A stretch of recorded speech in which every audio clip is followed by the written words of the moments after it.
Alors, alors. Sifflez en travaillant. Voilà. Quand même, revenons à nos Et le balai paraît léger si vous pouvez siffler. Voilà. Frottez en fredonnant. Que Voilà. ça va vite quand la musique vous aide à travailler. J'ai une fascination.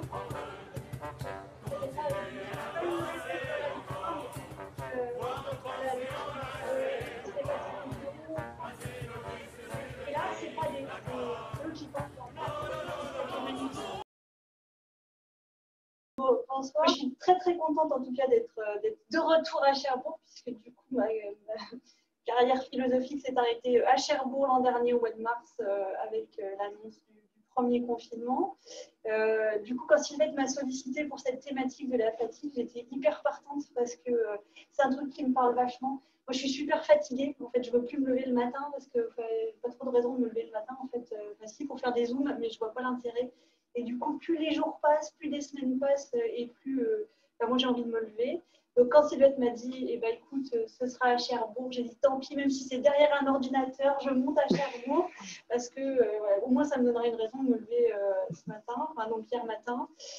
Donc je suis très très contente d'être là. Et puis peu importe le nombre, ce qui compte c'est évidemment la qualité du public. Quand j'ai réfléchi à cette histoire de la fatigue pandémique, j'ai essayé de réfléchir à effectivement qu'est-ce qui nous arrivait, en quoi ça consistait. J'ai construit mon support. On n'a pas le droit de mettre des photos de ses enfants, mais tant pis, j'ai mis des photos des miens, vous ne les diffuserez pas trop. Parce que j'ai réfléchi à ça et je me suis dit, voilà, la fatigue, je trouve que les deux, ils illustrent à peu près bien ça. Il y a deux types de fatigue et c'est ça qu'on va essayer de voir ensemble. Il y a la fatigue du chien en bas, où elle, vraiment, quand elle dort, elle ronfle, c'est tranquille. Et la fatigue du chat, vous voyez dans ses yeux quand même que c'était un mauvais jour, un jour où il ne fallait pas trop la déranger.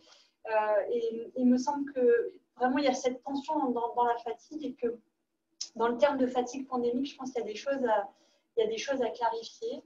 Et donc, dans un premier temps, je vais m'interroger avec vous pour reposer un peu le cadre. C'est quoi la fatigue en fait? Qu'est-ce que c'est que la fatigue? En quoi ça consiste? Donc, je te laisse Sylvette avancer un petit peu. Alors, en plus, ça va être désagréable pour toi parce qu'il y a plein de petits clics. On va commencer à fatiguer un petit peu. Et donc, la fatigue, c'est quoi?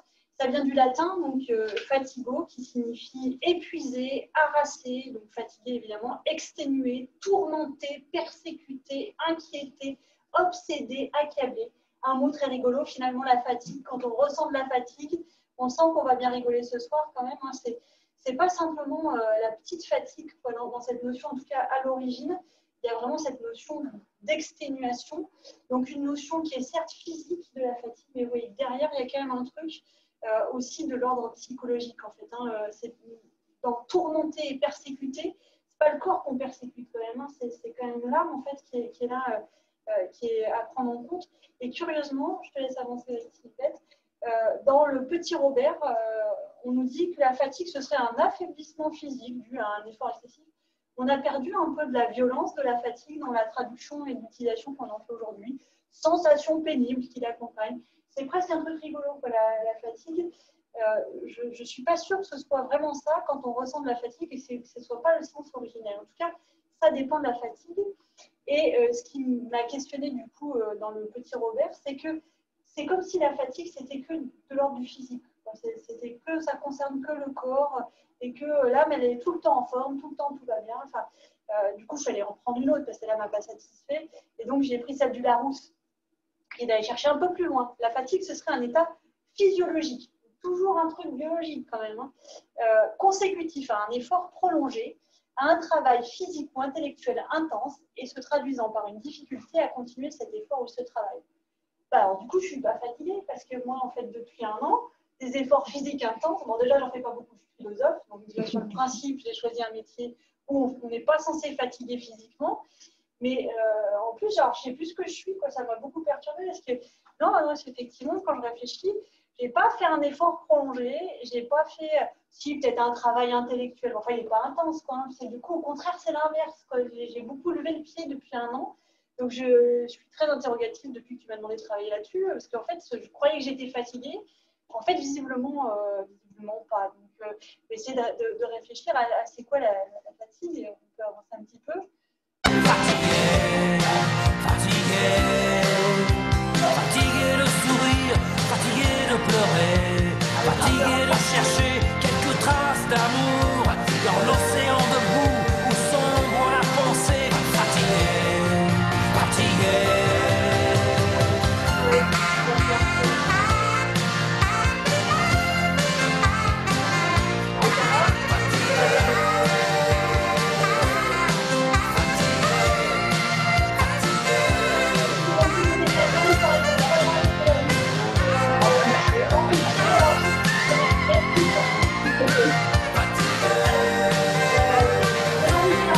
Déjà pour réveiller un petit peu tout le monde. Et puis, parce que ouais, sur le principe, cette fatigue, voilà, elle m'interroge, qu'est-ce que c'est fatigué? Je trouve que Renaud, là, il est fatigué, il en a marre. Et ça illustre assez bien. Pandémique, vous m'avez dit, parce que du coup, c'était ça la consigne. J'ai des mots, vous savez, c'est comme dans l'improvisation, on me donne des mots et il faut que je travaille ces mots-là. Donc, je suis allée chercher, alors c'est en petit, mais pan, c'est tout. Et démos, c'est le peuple. Du coup, c'est tout le peuple qui est fatigué. Voilà ce que, enfin, en tout cas, la pandémie, ça touche tout le peuple. Voilà ce que c'est qu'une pandémie. C'est une maladie qui touche tout le peuple. Et donc, la question, ce serait, est-ce que la fatigue est un truc qui touche tout le peuple dans son ensemble? Alors, pour travailler cette conférence, en fait, je ne suis pas trop fatiguée, justement. Je suis allée chercher un bouquin qui s'appelle Ode à la fatigue. C'est un bouquin assez récent et plutôt chouette sur la fatigue qui a été écrit par Eric Fiat, donc un philosophe contemporain, et donc il a fait cette ode à la fatigue. Et lui, il a retouché une fable de La Fontaine, et donc j'ai repris ça en fait, qui traitait de la peste. C'est intéressant parce que vous savez qu'on a fait beaucoup de comparaisons entre je ne sais même plus ce qu'il faut dire, la Covid, et parce que en fait, ça change tous les 4 matins. Et malheureusement pour moi, il n'y a pas d'étymologie de la Covid, ça n'existe pas en latin, donc je ne peux pas savoir quel est le mot. Enfin bon, on va dire le Covid, donc qui est comparé à la peste. Et lui, parce que le bouquin date d'avant, évidemment, il avait comparé la fatigue à la peste. En tout cas, pris. Et donc La Fontaine disait, en parlant de la peste, un mal qui répand la terreur, et Rifiat dit la fatigue, un mal qui répand la terreur, la fatigue, puisqu'il faut l'appeler par son nom, faisait aux êtres humains la guerre. Ils n'en mouraient pas tous, mais tous étaient frappés. Nul mets n'excitait leur envie, ni loup, ni renard n'épiait la douce, ni loup, ni renard n'épiait la douce et l'innocente proie. Les tourterelles se fuyaient, plus d'amour, partant, plus de joie. Et du coup, ça ressemble un petit peu, alors, je ne sais pas s'il n'y a plus de guerre, parce que il n'y a plus d'agressivité, c'est ce qu'il dit, les renards, ils n'ont même plus le goût de manger, et puis plus d'amour, on n'a plus le goût de s'aimer, puis on voit, quoi. Les gens ils disent sur les sites de rencontres, c'est très compliqué aujourd'hui. Enfin, là, cette fatigue, elle touche en tout cas à tous les niveaux. On n'a plus le goût, on n'a plus le goût d'aller travailler, on n'a plus le goût de se rencontrer, on n'a même plus le droit, parce qu'il y a cette fameuse distanciation sociale qui fait que on ne sait plus trop qu'est-ce qu'on a le droit de faire. Et puis ça, dit, ouais, en tout cas, c'est sûr que cette fatigue, elle est pandémos, c'est-à-dire qu'elle touche tout le monde. Alors lui, il ne parlait pas forcément par rapport au Covid, puisqu'il l'a écrit avant, mais en tout cas, il disait que la fatigue, c'est peut-être un mal qui touche tout le monde. Du coup, je pose la question, serait-ce la vie Covid, en fait, cette entrée de la pandémie, de la fatigue dans la pandémie? Est-ce que finalement, on n'a pas, ce serait pas le coupable tout trouvé le Covid de notre fatigue? Est-ce que ce ne serait pas plutôt un révélateur d'autre chose? Du coup, 4 points qu'on va développer ensemble. Premier point de la fatigue, sa difficulté. Ce que je vous disais, moi, puisque j'ai découvert que je n'étais pas fatiguée, je cherche encore qu'est-ce qui me touche et qu'est-ce qui m'arrive. C'est, vous savez, dans Knock, là, cette pièce de théâtre, où le médecin demande est-ce que ça vous chatouille ou est-ce que ça vous gratouille, parce que du coup, ça ne va pas être la même chose, ça ne va pas être le même remède, pas la même pathologie. Le problème de la fatigue, c'est un peu ça. Si vous allez chez votre médecin et que vous lui dites docteur, je suis fatiguée, là, ça ne va pas l'intéresser beaucoup. En fait, ça, c'est pas une maladie. Enfin, mais vous êtes fatigué comment? Ouais, c'est ça, vous êtes comme tout le monde. Puis vous êtes fatigué comment? Est-ce que vous êtes fatigué beaucoup? Est-ce que vous êtes fatigué plutôt intellectuellement? Est-ce que vous êtes fatigué par votre travail? Et surtout, où est-ce que ça vous fait mal, la fatigue? Parce qu'un médecin, si ça vous fait pas mal, ça ne l'intéresse pas quand même. Il aime bien appuyer là où ça fait mal. Du coup, la fatigue, ça fait pas mal. Il n'y a pas de point névralgique de la fatigue. En fait. La fatigue, c'est un truc diffus. Mais moi, je ne saurais pas trop expliquer c'est quoi comme fatigue. Est-ce que c'est intellectuel, est-ce que c'est physique? Je ne sais pas bien. Je sais juste que je ne sais pas me lever le matin. Quoi. Du coup, ça va être difficile de parler de la fatigue. C'est un truc pas bien clair. Ce n'est pas le truc qui, justement, persécute comme c'était défini chez les latins. C'est un truc plus latent. On peut faire l'hypothèse quand même avec Eric Fiat qu'il y aurait 3 types de fatigue. Une fatigue structurelle, celle du chat, celle de n'importe qui. En fait, c'est normal qu'on soit fatigué parce que nous sommes des êtres vivants. Du coup, dans vivant, il y a un moment où il faut reprendre de l'énergie. En fait, il y a 2 modes. Hein, il y a le mode on-off, on va dire, enfin, le mode sommeil, le mode éveil. Et donc, finalement, ces 2 modes sont des modes normaux.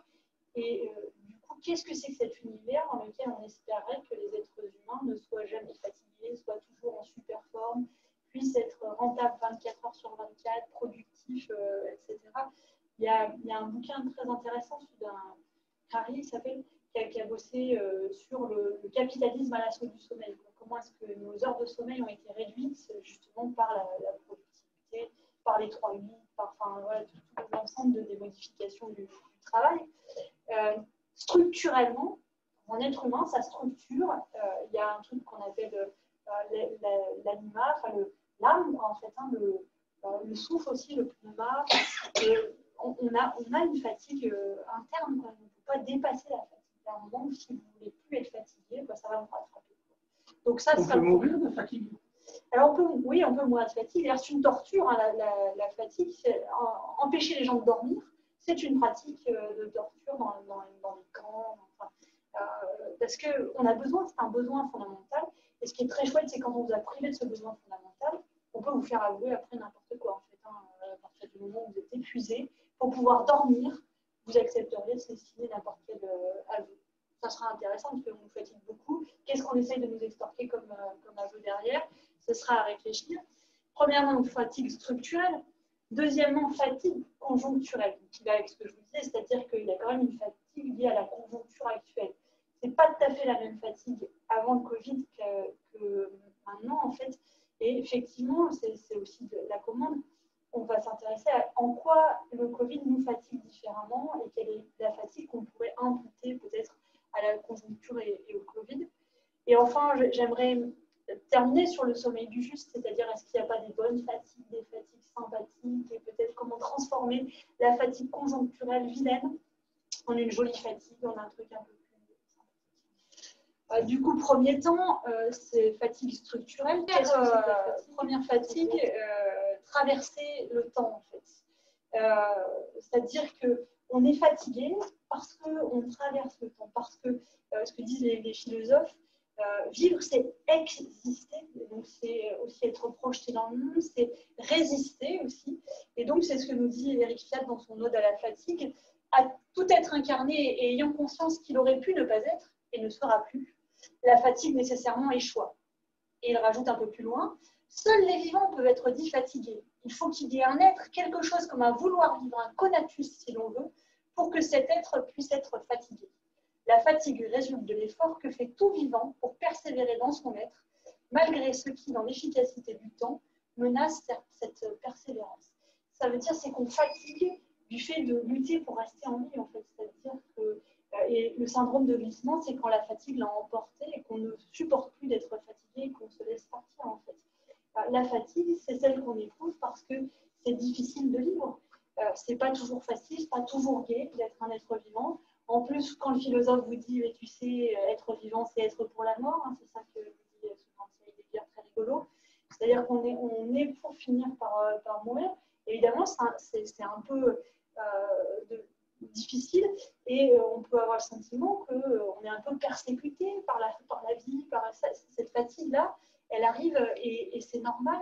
Et donc, le premier temps de la fatigue, c'est au lieu de chercher à la pathologiser, en fait, j'ai envie de dire, c'est un signe de santé mentale, d'être fatigué. Quand on s'autorise encore à être fatigué, c'est une bonne chose. Ça veut dire qu'il y a quelque chose de positif.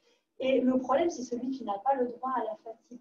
On les a applaudis, puis assez rapidement, on a arrêté parce qu'on était fatigué. fatigués.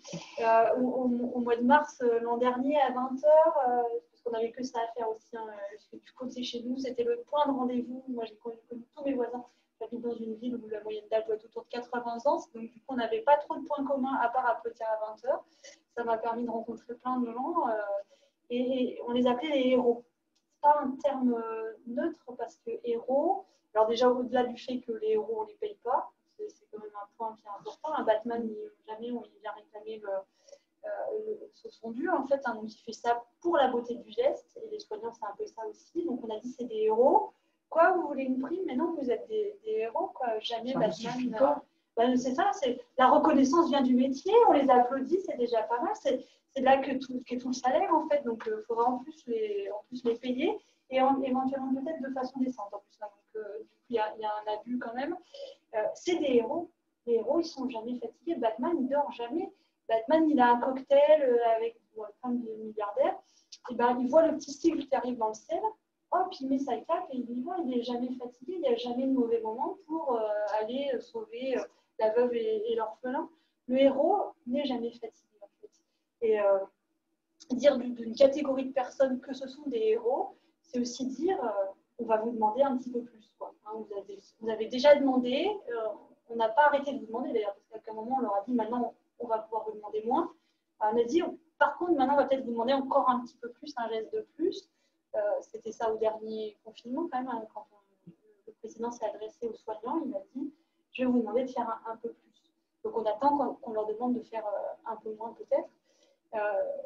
Fatigués, eux, visiblement pas, parce qu'il n'y a pas leur métier n'est jamais, il n'y a jamais de repos en fait. Enfin, ça fait longtemps qu'il y en a plus, sont en tension, on dit que c'est le métier en tension, et cette tension ne redescend pas pour le moment. Les deux qui sont jamais fatigués c'est les héros et les saints, les saintes, quoi. Ceux qui se dévouent corps et âme à l'accompagnement d'une personne en fin de vie, par exemple, quel saint, quelle sainte, hein, ils y passent aussi des nuits entières. Eux, ils n'ont pas de fatigue. Hein, ils n'éprouvent pas de fatigue dans la mythologie, etc. Mais sans vouloir nous dévaloriser, je pense que nous ne sommes ni des héros, ni des saints, ni des héroïnes, ni des saintes. Et donc, du coup, nous avons le droit à la fatigue. Et même, nous sommes vulnérables, c'est-à-dire que nous pouvons être blessés, nous pouvons être fragilisés, nous sommes des personnes vulnérables. Ce que nous rappelle le Covid, c'est un fait simple, en fait, hein, c'est qu'à tout moment, on peut être touché par quelque chose, on peut être touché par une pathologie, et que cette fatigue fait partie de la vie. Quoi. Et donc, vous se demandez qu'est-ce qui est à blâmer, qu'est-ce qui doit être interrogé. Est-ce que c'est celui qui est fatigué, parce qu'aujourd'hui c'est un peu ça, ou est-ce que c'est, et donc on traitera de feignant parce qu'il est fatigué et qu'il n'a pas l'énergie nécessaire, ou est-ce que c'est plutôt l'inverse, en fait, c'est celui qui est tout le temps sur le pont, tout le temps prêt à agir, etc., et qui du coup peut-être passe à côté de choses importantes. En fait, un être humain, c'est un être qui a besoin de sommeil. On le voit avec les enfants. Oui. Il faut savoir dire non. Il faut savoir dire non, oui, il faut savoir dire non, mais dire non n'est pas facile. Dire non, ça s'apprend. Et dire non, c'est aussi quelque chose qui se travaille collectivement. Et on n'arrive pas toujours à dire non de façon individuelle. Et c'est toute la beauté de cette crise Covid, c'est que nous sommes individualisés, nous sommes chacun chez nous. La distance sociale, elle permet que nous soyons chacun dans notre coin. Et donc, c'est plus difficile de dire non, chacun dans son coin, que si on était à des terrasses de café où on pourrait refaire le monde et discuter ensemble. Du coup, qu'est-ce qu'il nous reste? Eh bien, il nous reste, c'est ça qui est terrible, nous sommes très fatigués, pourtant nous sommes touchés d'insomnie. Et ça aussi, c'est la particularité de l'être humain. C'est pour ça que j'avais choisi mon chat et mon chien en entrée. Jamais ils ne sont victimes d'insomnie. Le chien particulièrement, c'est terrible parce que quand elle dort, elle ronfle, c'est un bulldog, elle a le nez écrasé, elle ronfle de façon très forte. Et vous avez une insomnie terrible, vous n'arrivez pas à dormir. Et le chien est là, il ronfle, il est dans son petit canapé, tout va bien. Je ne comprends pas, jamais il est obligé de compter des moutons pour s'endormir. Parce que le propre de l'homme, c'est quand même cet être qui est fatigué, qui meurt de fatigue, mais qui n'arrive pas à s'endormir. Ça, c'est l'être humain, en fait. Du coup, c'est la dimension vraiment structurelle. La fatigue fait partie de nous à tel point, c'est tellement notre truc, la fatigue, qu'on peut ne pas y succomber, qu'on peut ne pas réussir à se laisser aller à la fatigue. Le chat ou le chien, ils ne sont pas fatigués, en fait, ils ont des cycles. D'ailleurs, ils ne prennent pas le temps d'être fatigués. Quand on regarde je n'avais pas trop réfléchi à ça avant d'être confinée et de passer toute ma journée avec eux. ça dort en moyenne 20-22 heures par jour quand même. Hein. C'est à peu près tranquille. Alors peut-être parce qu'on les a domestiqués, hein, et dans la vraie vie, dans la nature, ils ne feraient pas ça. Mais quand même, il y a chez l'animal une capacité à dormir assez conséquente que l'être humain n'a pas. Parce que notre particularité, c'est la fatigue. Nous pouvons aussi ne pas réussir à dormir alors que nous sommes fatigués. Du coup, que nous apprend cette crise par rapport à cette question de la fatigue? Cette crise, elle nous apprend une chose simple, c'est que on est fatigué, qu'il y a eu une espèce de coup d'arrêt à nos activités habituelles et que tout d'un coup, nous nous sommes rendus compte que nous pouvions être touchés par la fatigue parce qu'il y a eu ce temps d'arrêt. Quand on est tout le temps dans l'action, on ne se rend pas compte en fait, de la fatigue et on en prend moins conscience. Peut-être que ça nous a rappelé aussi, même si on ne veut pas, même si on aurait voulu les mettre un petit peu de côté, je ne m'étendrai pas là-dessus parce que j'ai eu le bonheur de venir en parler longuement, mais que la vieillesse a quelque chose à jouer aussi avec la fatigue. Eric Fiat nous rappelle que la fatigue est une petite vieillesse et que la vieillesse est une grande fatigue. En fait, hein, et que du coup, dans ce qui nous a touchés, c'est aussi un rappel de ça, que peut-être qu'on brûle beaucoup de choses et beaucoup de notre temps de vie aujourd'hui dans notre mode très actif et que quand ça nous rattrape, il est peut-être un petit peu trop tard et que donc se livrer à la fatigue, ça pourrait peut-être être quelque chose d'important en tout cas. Et enfin, le dernier point de cette notion de fatigue que je voulais voir avec vous, c'est ce que nous apprendrait en tout cas le Covid sur cette dimension structurelle de la fatigue. C'est ce qu'a théorisé une philosophe actuelle qui s'appelle Corinne Pelluchon, et qui a fait plein de bouquins, notamment le dernier qui est Réparons le monde.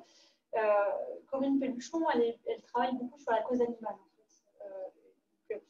Sur la cause animale, elle nous dit finalement le rôle de l'être humain, en tout cas le travail qu'aurait à faire l'être humain, ce ne serait pas la transcendance. Vous savez, on a toujours rêvé de se tourner vers Dieu. En fait, l'être humain, il devrait remonter son esprit vers Dieu. Et peut-être c'est ce qu'elle appelle la transdescendance, c'est-à-dire redescendre en soi, c'est-à-dire se reconnecter avec l'animal que nous sommes, mais aussi avec du coup notre vulnérabilité et faire preuve d'humilité. L'être humain est un être, certes, d'âme, hein, et les âmes ne sont pas incarnées, donc elles ne sont pas touchées par la fatigue, le saint et le héros.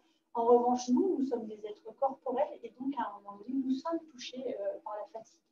La crise, elle nous interroge là-dessus, elle nous rappelle que nous sommes vulnérables, donc soit à un virus, mais à tout un tas d'autres choses, et que du coup, peut-être cette fatigue, elle n'est pas tant pandémique en fait, hein, c'est juste que la pandémie a mis un coup d'éclairage dessus. On l'avait appelé autrement juste avant, on l'avait appelé burn-out, en fait, qui était un autre nom de la fatigue, et qui montrait quand même qu'on était rattrapé par cette dimension structurelle. C'est quoi le burn-out? C'est le moment où tout brûle, hein, c'est ça, on a tout brûlé, et donc on ne peut plus se lever le matin parce qu'on a tout brûlé l'énergie qui était la nôtre, non seulement pour la journée, mais on ne sait même pas pour combien de temps. Il va falloir recharger les batteries de cette énergie, et des fois ça prend des mois, des années, enfin, il faut un certain temps. Du coup, j'aimais cette hypothèse en tout cas que la crise Covid est un rappel de ça, en fait, un rappel que nous sommes des êtres de corps et donc des êtres fatigables, en fait, et que nous ne sommes pas des êtres corvéables à merci. Voilà le rappel en fait. Et peut-être c'est aussi ce qu'on a apprécié au premier confinement, d'avoir enfin un temps qui soit un temps libre en fait. Au-delà de l'angoisse, le premier confinement n'est pas celui qui a été le plus mal vécu, c'est les suivants en fait. Parce que les suivants, on nous a demandé de continuer à travailler sans le reste autour, quoi. Alors ça, c'est la dimension ni bonne ni mauvaise de la fatigue. Je ne vous dis pas elle est bonne, elle est mauvaise, je vous dis on n'a pas le choix. Il faut faire avec, c'est-à-dire qu'à un moment donné, il faut accepter que nous sommes des êtres humains et donc on a le droit d'être fatigué. Et on est sur la journée de la semaine d'information sur la santé mentale. C'est important de le rappeler, voilà, pour des publics, je pense aux soignants particulièrement, à qui on a oublié de rappeler que le repos est une base fondamentale, qui sont rappelés sur leur congé, et qui du coup sont aujourd'hui épuisés. Et du coup, ça va être une problématique, c'est être soigné par des gens épuisés. Je ne suis pas sûre que ce soit forcément une bonne chose, qu'on peut se demander après qui est le plus malade des deux. Et moi, quand je suis soignée, j'aime mieux me dire que c'est pas moi qui suis, pour pouvoir avoir toute la compassion de l'autre aussi. Enfin, c'est moi quand même qui suis le plus malade. Tout ça. dans un couple, hein, quand on est malade tous les deux, c'est pas drôle. Quand on ne peut pas prendre soin de nous pleinement, enfin, c'est mieux d'être malade seul quand même. Sauf que tu ne peux pas le refiler à l'autre, c'est important. Donc ça, c'est le premier point. Hein, la fatigue, c'est parce que nous sommes des êtres humains. Après, ce serait trop facile de résumer la fatigue à ça et de dire bah, c'est normal, nous sommes fatigués, et de ne pas voir en quoi la crise actuelle génère une fatigue particulière. Donc, Sylvette, je te laisse avancer et donc venir à ce qu'il en est. Alors,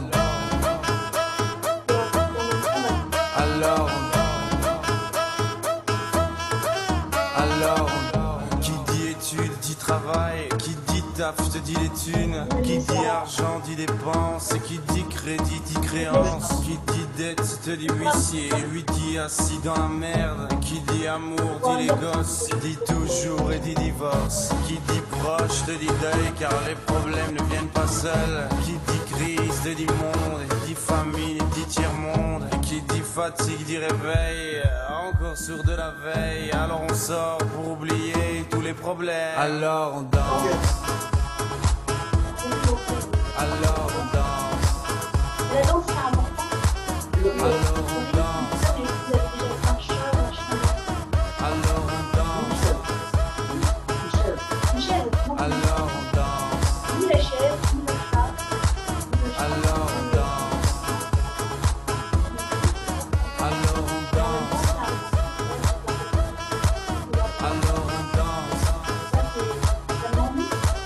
Alors on danse. Et là tu dis que c'est fini, car pire que ça, ce serait la mort. Quand tu crois enfin que tu t'en sors, quand il y en a plus, eh ben il y en a encore. Du coup, c'est quand tu crois vraiment que tu t'en sors, bon, bah, quand il n'y en a plus, il y en a encore. Quoi. Ça, c'est assez l'exemple de ce qu'on vit là tout de suite. Et, enfin, cette chanson, moi, vraiment, je trouve qu'elle incarne la fatigue. Je ne sais pas comment il arrive à faire ça. Quoi. Vraiment, on voit le moment où vous n'en pouvez plus. Et du coup, bah, tout ce qui reste, c'est bah, alors on danse. Quoi, parce que voilà, pour oublier tous tes problèmes. Quoi. C'est un cycle infernal. Exactement, c'est ce qu'ils disent, Stromae. C'est un cycle infernal. C'est ça qui nous fatigue. C'est le mythe de Sisyphe. Exactement, alors ça c'est très bien, le mythe de Sisyphe. Regardez en plus, alors là la transition est parfaite, il est là. J'allais justement parler du mythe de Sisyphe, c'est tout à fait ça, effectivement. J'ai lu le titre. Hein. Vous avez lu que le titre, hein, mais en tout cas c'est ça, c'est cette pierre qu'on roule là tout en haut et qui retombe sans arrêt. Qu'est-ce qui nous fatigue? Alors là, je pense aux collègues qui organisent aujourd'hui, qui auraient voulu organiser tout un tas de trucs au long de l'année et qui ont fait le mythe de Sisyphe, c'est-à-dire, allez, on organise femme dans la ville et pof, le rocher retombe, on réorganisera l'an prochain. C'est-à-dire tout ce travail faire et en fait pour défaire. Quoi. Le Covid, qu'est-ce qui nous fatigue pour ça? C'est que, en fait, c'est un travail sans but, quoi. C'est un travail qu'on fait mais qui ne sert à rien. Ça, vraiment, je pense qu'il y a plein de gens qui se sentent touchés par ça, soit avec le sentiment que ce qu'on leur fait faire aujourd'hui n'a pas de sens. Il faut faire parce qu'il faut meubler, parce qu'ils sont payés. Et donc, il faut justifier de la paye qui tombe à la fin du mois. Donc, il faut quand même faire semblant de travailler. Donc, il faut s'occuper. Soit pire encore, parce qu'on vous dit, en fait, ton travail, il est là pour rigoler le reste du temps, quand tout va bien. Genre la culture, par exemple, bon, ben, quand on a un petit peu d'argent à distribuer, on ne sait plus quoi faire à la fin du mois, on donne aux artistes, allez.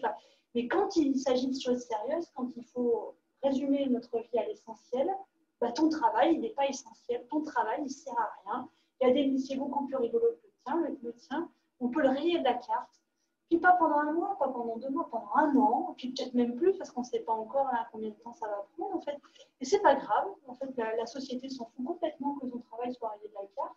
Et puis après, par contre, on fera semblant qu'on s'y intéresse, parce qu'une fois que ça va repartir à l'économie, qu'on aura de l'argent encore à distribuer un peu à droite à gauche pour les théâtres, là, à ce moment-là, tu auras le droit de rouvrir ton théâtre, tu auras le droit. Oui, c'est hyper violent cette fatigue, parce que c'est une fatigue de l'inutile, que pourquoi me lever le matin, c'est ce que je disais, pourquoi me lever le matin, c'est ça, je me lève pour des écrans noirs, alors peut-être ils sont là quand même, mes étudiants, mais je ne sais même plus, en fait, parce que pour des raisons de réseau, tout un tas de choses, en fait, parce qu'ils sont nombreux, on est obligé de couper les caméras. Et puis, bah, je pense qu'ils sont fatigués aussi, en fait. Et donc, ils n'ont plus l'énergie, ils n'ont plus... Et donc, on se lève tous, on ne sait plus trop pourquoi, en fait. Parce que ce n'est pas nécessaire des cours, hein, ce n'est pas une obligation. On peut le faire à distance, on peut... Du coup, on pourrait le faire même en pyjama, à condition que l'eau soit habillée. pense que c'est la toute première fois que j'allais de ma vie. Après, je me suis forcée, mais au début, je faisais cours en pantoufles. Ça me perturbait vachement, en fait, parce que de me dire, c'est pour des raisons de propreté, hein, dans mon bureau, tout ça, je ne mets pas de chaussures dans ma maison. Et en fait, ça me perturbait de faire un cours en pantoufles, que je me disais quand même, c'est pas, enfin, vraiment, ça va pas. Donc, après, tant pis, quoi, pour le ménage, je faisais le ménage après, mais j'ai mis des chaussures, quoi, parce que ça m'allait mieux, en fait. Je continuais à m'habiller, à faire, enfin, comme si tout allait bien se passer normalement. Parce que la fatigue, c'est ça, c'est quand j'ai le sentiment que ce que je fais est inutile. Ça n'a plus de sens, c'est ça, exactement. C'est la notion de sens, quoi. C'est quand j'ai perdu le sens de ce que je suis en train de faire, en fait. Eric Fiat, il nous dit qu'il faut faire attention parce que du coup, là, c'est un type de fatigue bien particulier. Il compare donc la fatigue à un rétrovirus. Nous dirons que si la fatigue n'est nullement en elle-même une faute ou un vice, si tu cliques dessus, ça Alors, merci. Du coup, pour nous faire mieux comprendre, nous centrons une métaphore qui fait de la fatigue une sorte de rétrovirus. Nous dirons que si la fatigue n'est nullement en elle-même une faute ou un vice, elle est encouragement à bien des vices. Ayant touché un homme, elle abaisse ses défenses immunitaires morales, de sorte qu'entre lui, ces virus moraux, ces virus moraux, que sont les vices. Lâcheté, colère, intempérance, intolérance, impatience, infidélité, irritabilité, cruauté, égoïsme. Qu'on essaie de pratiquer les vertus aristotéliciennes, une deuxième, lorsque l'on est épuisé de fatigue. Du coup, si tu alors on danse. Alors on danse. Du coup, qu'est-ce qu'il dit, Eric Fiat? Il dit que la fatigue, elle n'est pas grave en elle-même, mais que la fatigue, du coup, elle ouvre la porte à des choses pas cool, quoi. À des choses. Oui.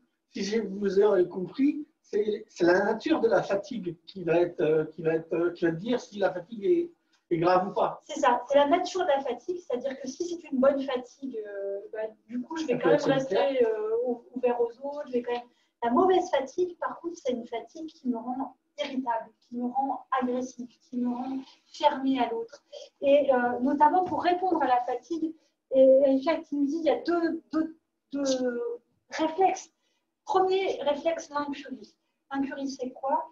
C'est donc le fait de ne pas prendre soin, en fait, de ne pas accorder soin. En fait, c'est le moment où on s'en fout. Au bout d'un moment, en fait, je suis tellement épuisée que je me fous de tout, l'autre me parle, mais j'écoute pas. En fait, tout glisse sur moi et je ne suis pas dans la rencontre avec l'autre. En fait, je ne porte aucun soin ni à ce que je fais. Je fais tout, mais en fait, je ne réfléchis pas à ce que je fais. Parce que je suis fatiguée, j'en peux plus. Et donc, du coup, je fais les choses et je vais m'irriter. Quand je fais un truc, c'est même la colère monte, en fait, j'essaie de plier un truc, ça se plie pas comme je veux. Enfin, c'est le moment où vraiment la colère peut arriver, en fait, parce que j'en peux plus, parce que je suis énervée. Donc, c'est pas la fatigue en elle-même, c'est ce à quoi elle ouvre. Elle fait des brèches en moi, en fait. Elle ouvre des trucs en moi qui vont me rendre agressive, désagréable, etc. Mais il faut faire attention, on peut avoir un deuxième réflexe, l'hypercurie. C'est-à-dire, pour ne pas voir la fatigue, je vais me mettre en pilote automatique et je vais donc apporter un très grand soin à ce que je fais. Une minutie excessive. Je vais cocher toutes les cases, là. La bureaucratie dans toute sa splendeur. Mais parce que je ne peux pas en fait avoir suffisamment de réflexion, suffisamment d'ouverture pour prendre du recul par rapport à ce que je fais. Du coup, je me concentre sur la tâche. Je fais très très bien la tâche. C'est ce qu'on retrouve parfois dans le monde soignant. Je fais très très bien le soin. Le patient hurle, il dit qu'il n'en veut plus. Moi, je fais très très bien mon soin. Je m'occupe très très bien de mon patient comme c'est écrit dans le protocole. En fait, je ne fais pas bien mon soin, mais j'occupe complètement tout ce qu'il y a autour. En fait, le patient qui se déballe et j'ai coché toutes les cases, quoi. Ça, je pense que certains soignants ont dû se mettre en pilote automatique pendant la crise en EHPAD, où en fait les gens disaient mais je préférerais mourir en fait que d'être confiné, que d'être préférerais prendre le risque de choper le Covid plutôt que de devoir vivre dans ces conditions-là. Et ils ont été nombreux à le dire en fait. Et il y a des soignants qui se sont mis en pilote automatique. Des familles qui ont appris en disant mais moi je veux voir mes proches avant qu'ils meurent, c'est les derniers moments. C'est le très beau bouquin un peu difficile de Marie de Henzel, l'adieu interdit, qui est le dernier qu'elle a publié là, justement sur cette impossibilité des gens à venir dire au revoir à leurs proches. Et du coup, dans cette hypercurie, c'est je me protège du reste, quoi. Je me mets en pilote automatique et je fais en tel un automate. c'est exactement ça. Et je ne vois plus le reste parce que je suis trop fatiguée. C'est se mettre dans sa bulle. C'est se mettre dans sa bulle, c'est se fermer effectivement à l'autre. Et du coup, c'est ne plus être dans l'empathie aussi. L'hypercurie, c'est se fermer à l'empathie. Et donc se fermer à la possibilité de rencontrer l'autre. Et ça a été rajouté, vous parliez tout à l'heure de l'absence de sens, ça a été rajouté à cet impératif, mais qui est un leitmotiv qu'on entend depuis des années, auquel on prêtait moins attention, mais qui est très, très... Il faut s'adapter.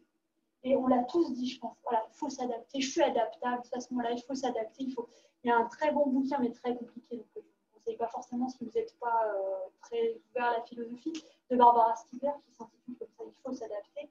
Elle en a fait un autre qui s'intitule Du cap au grec, qui est beaucoup plus facile à lire, où elle explique. Alors, voilà, il faut la connaître pour comprendre toute la mesure de ça. Moi, je l'ai lu, c'était ma directrice de mémoire il y a très longtemps. C'est une dame avec un grand chignon, avec très, très, très apprêtée, vraiment très intellectuelle. C'est la fille de Bernard Stiegler, qui était philosophe, et quelqu'un de très sérieux, et qui explique qu'au moment des Gilets jaunes, en fait, il y a un truc qui s'est passé en elle où elle s'est dit, de toute sa vie, elle n'avait pas voulu s'engager dans le monde. Elle voulait que écrire ses petits bouquins. Elle n'était pas d'internet, pas dans sa petite grotte. Et là, il s'est passé un truc. Et donc, elle dit, j'allais manifester mon secret. Je mettais dans mon sac à main un petit gilet jaune de peur que les collègues me reconnaissent, de peur. Enfin, et elle dit, voilà, c'est le danger du néolibéralisme. C'est le leitmotiv. Il faut s'adapter, mais on ne sait pas pourquoi. C'est-à-dire qu'en fait, on fait, mais où est-ce qu'on va, on ne sait plus. Et en fait, ne pas mettre de sens à ce qu'on fait, ben, c'est un truc qui est terrible parce qu'au bout d'un moment, c'est ça qui amène le burn-out, même une autre pathologie en fait, dont on entend parler maintenant, qui s'appelle le brown-out. C'est-à-dire faire un truc qui sera en désaccord complet avec vos valeurs. Quoi. Et donc, vous le faites. Tu parlais, c'est la dissociation cognitive, en fait, c'est ce moment où tu fais un truc, mais c'est un truc, tu sais que tu ne devrais pas le faire, mais tu le fais quand même parce que. Et on nous a tous mis dans cette position-là, c'est-à-dire que moi, faire cours en Zoom, tu sais que je ne veux pas le faire. Ça fait très longtemps qu'on nous avait proposé. Et ça fait très longtemps qu'on dit, mais on ne peut pas faire notre boulot en Zoom, ce n'est pas possible, en fait.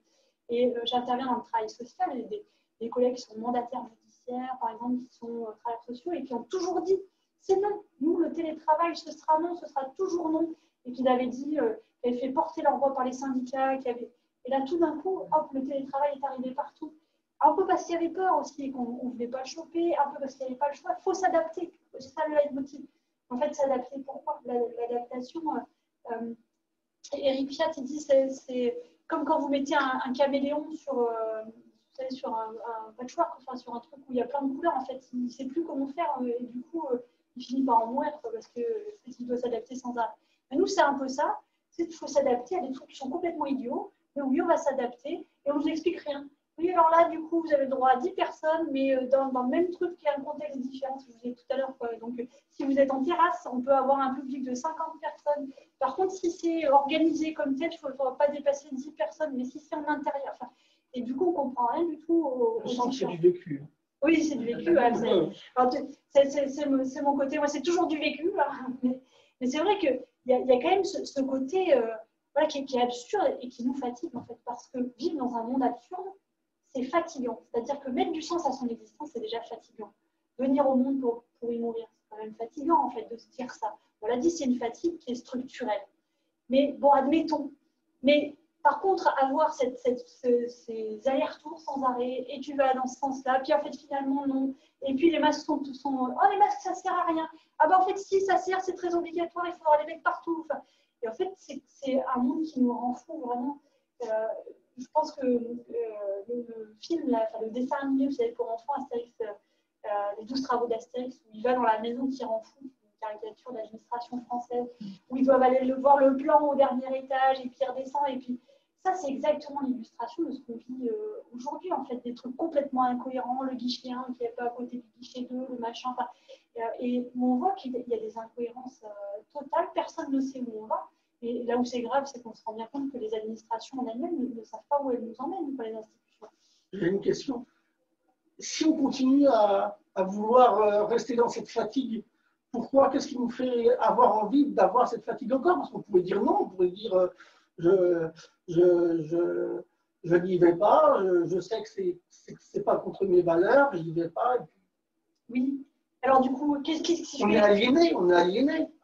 On est aliéné. Ouais, on est anesthésié, je pense sidéré. Voilà. On est dans de la sidération parce qu'en fait, cette privation de liberté, je pense qu'on est un pays démocratique, qu'on y croit beaucoup, et que ça amène une sidération.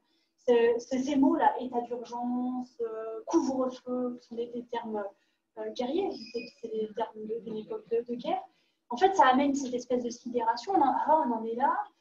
Ce truc où il y a une part de culpabilité, parce qu'on en parlait avec les collègues. Moi, je me dis, j'ai terminé mon truc là, au mois de mars l'an dernier. On n'y croyait pas. C'était, ouais, ce festival était chouette, Femmes dans la ville. On était là, on avait envie de passer des bons moments ensemble. Voilà, on entendait que ça grondait au loin, des nouvelles du front nous arrivaient de temps en temps, mais voilà, il n'y avait pas trop envie. Moi, je suis rentrée chez moi le jeudi. Il a parlé le jeudi soir, le lundi, tout était fermé, tout était. Alors, les élections sont quand même tenues le dimanche, donc les incohérences ont commencé là, en fait. Et on est rentré dans un truc où, en fait, il y a la prise de parole et on apprend à quelle sauce on va être mangé, mais en même temps, on est tous chez nous. Symboliquement, la fermeture des bars et des cafés, en France, c'est pas rien. C'est toutes les révolutions, ça s'est fait dans ces lieux-là. C'est des lieux de culture, quoi, les cafés parisiens. C'est des lieux où les intellectuels ont écrit des grands bouquins. C'est pas simplement un lieu où on va jouer sa grille de PMU. Et admettons, même si on fait ça, on n'y fait pas que ça. On rencontre, on débat, on échange. La fermeture de ces lieux-là, c'est à la fois c'est le lieu où se propagent des choses, pas que le virus. On a été divisés. Oui, divisé pour mieux régner, c'est exactement ça en fait. Et cette division, elle fait, c'est ce que dit Hannah Arendt, le monde ne prend une réalité pour moi que quand je le partage avec d'autres. C'est le fameux pince-moi. Est-ce que ce que je suis en train de vivre est un rêve? Pour savoir, il faut que je demande à l'autre. Et si je me pince toute seule, ça ne me donne pas la réalité du monde. Il faut que je croise des points de vue. En histoire, on nous disait avant, pour savoir si un fait est un fait historique, il faut voir si plusieurs personnes à la même époque ont relaté le même fait. C'est comme ça qu'on arrivait à voir si c'était ce qu'on appelle aujourd'hui une fake news. En tout cas, à l'époque, c'était une rumeur ou si c'était vraiment un fait historique. Il n'y avait pas Internet. Donc, si les différentes personnes dans des endroits très écartés disaient la même chose, c'est qu'il y avait une forte probabilité pour que ça se soit passé, en fait. Bah, du coup, là, on ne peut plus croiser les points de vue. Alors, si, sur les réseaux sociaux, mais enfin, voilà. Et il y a tout un courant qui dit ça. Hein. Il y a un travail depuis des années de croiser des infos qui sont. Enfin, on vous noie sous des infos contradictoires. Et donc, au bout d'un moment, vous ne savez plus, on vous traite de complotiste si vous n'êtes pas d'accord. Enfin, c'est-à-dire qu'il n'y a plus de discussion contradictoire, de débat. Il y a des points de vue sur les plateaux télé qui sont des points de vue complètement contradictoires, mais qui ne dialoguent pas ensemble, qui ne construisent jamais un terrain d'entente. Or, le monde commun prend fin, nous dit Hannah Arendt, quand on ne peut plus le voir que d'un seul point de vue. Le mien, qui est, ou celui du voisin, et quand on ne travaille pas cette diversité des points de vue. Or, on est enfermé chacun chez nous, on ne peut plus se rencontrer et discuter et partager. Et du coup, ça déréalise le monde. Le monde perd sa. C'est ce que vous disiez tout à l'heure, on n'a plus le droit d'être en colère. On doit vivre. C'est ça, on peut plus être. Puis en colère, on n'a plus la force non plus. C'est-à-dire que Eric Schad, ce qu'il dit, c'est que, ok, cette fatigue-là, c'est un terrain pour la colère. Je pense qu'on est anesthésié. On n'est même plus dans ce niveau-là de la fatigue. On est à un niveau encore plus important qui fait que c'est comme si c'était plus vraiment notre monde. Comme si on participait plus vraiment de ce monde-là, on ne le comprend plus. Ça n'a plus de sens en fait. On est tellement. C'est très. Tout le monde dit ça, c'est un mot qui n'existait pas avant, c'est kafkaïen. Personne ne connaissait Kafka avant la situation dans laquelle on est. C'est un monde qui est complètement absurde, qui ressemble au nôtre. Ça ressemble à peu près à ce qu'on est, mais qui est quand même quelque chose qui ne parle pas bien, quoi. Et du coup, il y a un philosophe qui s'appelle Pascal Chabot et qui dit on souffre aujourd'hui de ce qu'on appelle la futuralgie. Avant, il y avait la nostalgie, nostos le retour, agos la souffrance du retour impossible. A, futuralgie, A, c'est privatif, futur, agos toujours, il n'y a pas de futur. En fait, comment on fait dans un monde qui n'a pas de futur, quoi, demain ne vient jamais, quoi. Tous devenus punk, de fait, sans le vouloir. Alors, c'est-à-dire. Nos futurs. Oui, nos futurs. Exactement ça, c'est nos futurs. En fait, il n'y a plus de futur. Et sidérée de ça, en fait. C'est-à-dire que demain ne vient jamais. C'est vraiment la différence entre le premier confinement et maintenant. Le premier confinement, on était naïfs, on y croyait, qu'on allait. Enfin voilà. Et puis ça a été le monde d'après, on allait tout repeindre en rose et tout, ça allait super chouette. On avait passé 2 mois en famille, c'était un peu triste pour ceux pour qui les familles n'étaient pas des lieux d'épanouissement, mais on a tous dit finalement ce temps-là, voilà, on ne le prend pas. On n'était pas vraiment fatigués quand on a réussi à se retrouver ensemble et tout. Puis après, il y a eu l'été, la réouverture des terrasses, pour l'été reparti, septembre, paf, plein boum, les conférences étaient reprogrammées. Et puis tout d'un coup, ça nous retombe à nouveau état de sidération. Hop, tout se referme, tout d'un coup, tout s'annule, les conférences les unes après les autres, ça passe en Zoom, en machin, et on voit plus personne. En fait. Il n'y a plus que des écrans. Moi, je dis aux étudiants, vous ne mettez pas au premier rang parce qu'à force de faire des slides comme ça, là, il y en a un qui va prendre une calotte. Un jour, ce ne sera pas fait exprès parce que à force de croire que c'est du numérique que j'ai devant moi, j'aurais plus l'habitude du monde en 3D. En fait, c'était en 3D, pardon, j'avais oublié. J'ai perdu ce côté-là du monde qui existe, du monde qui a du relief.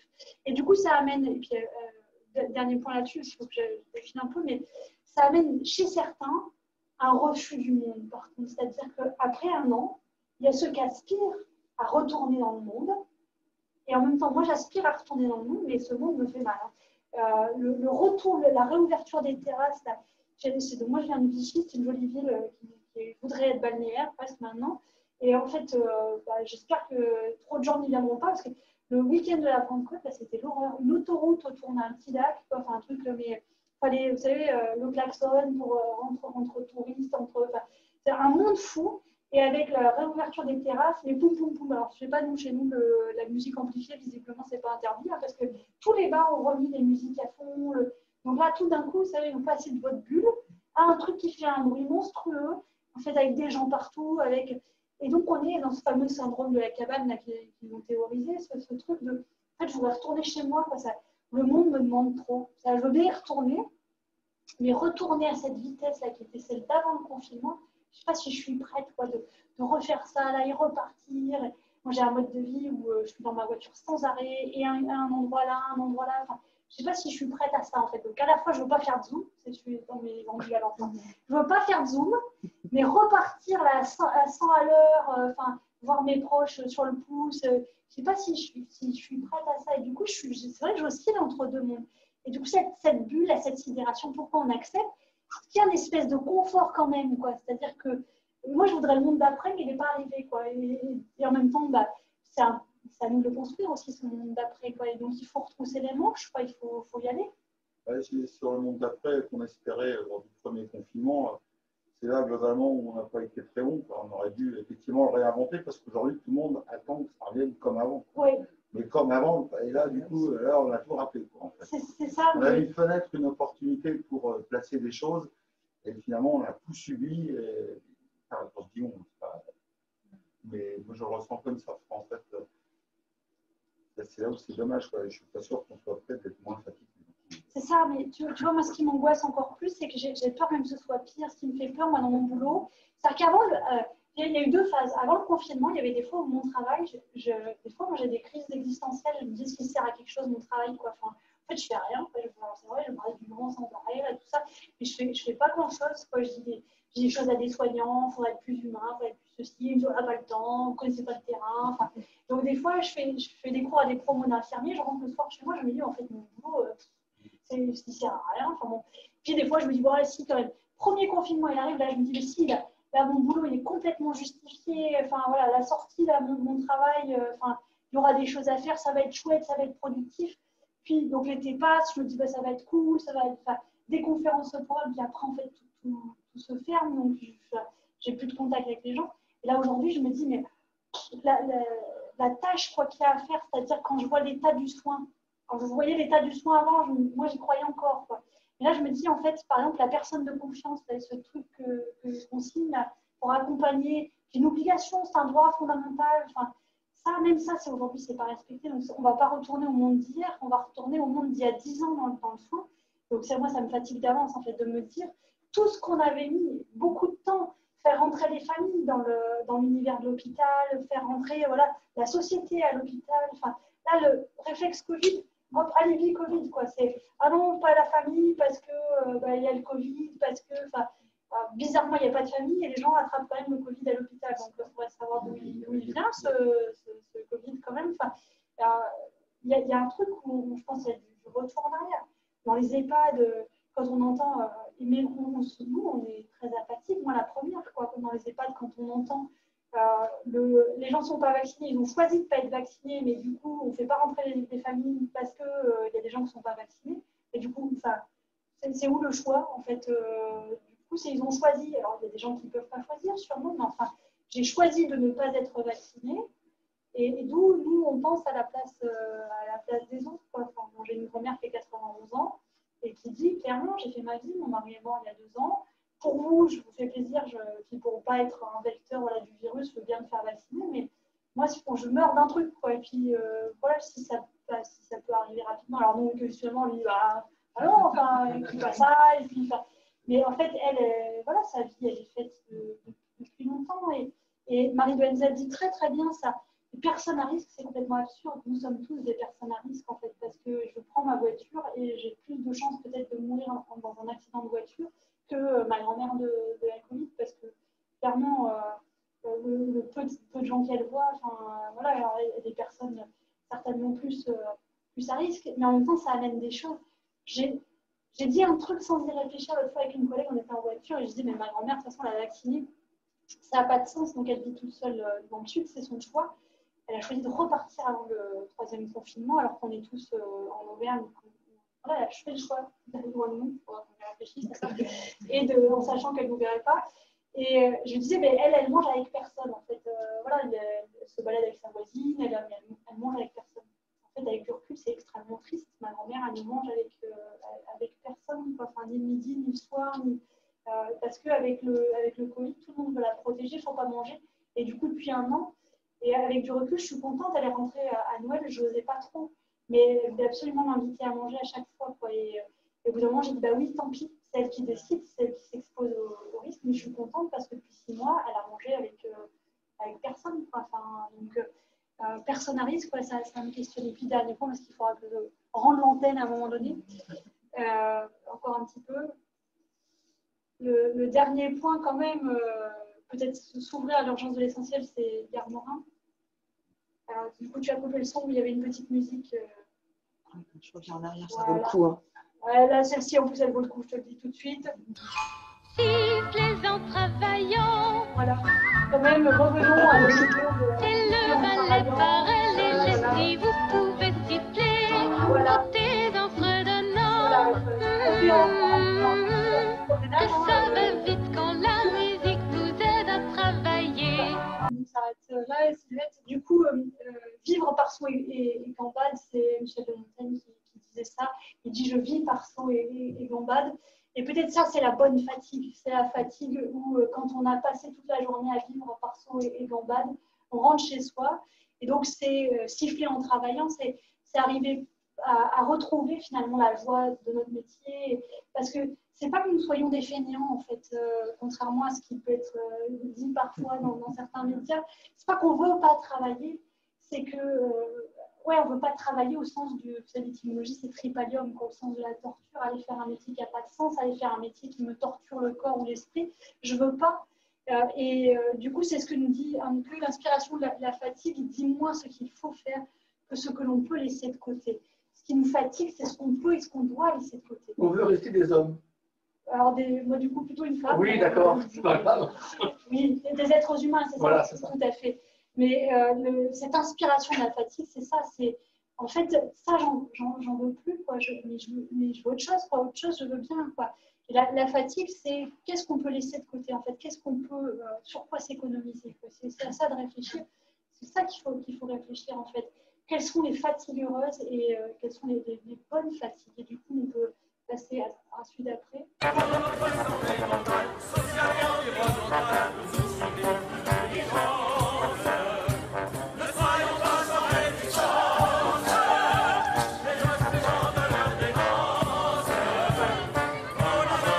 J'ai une fascination.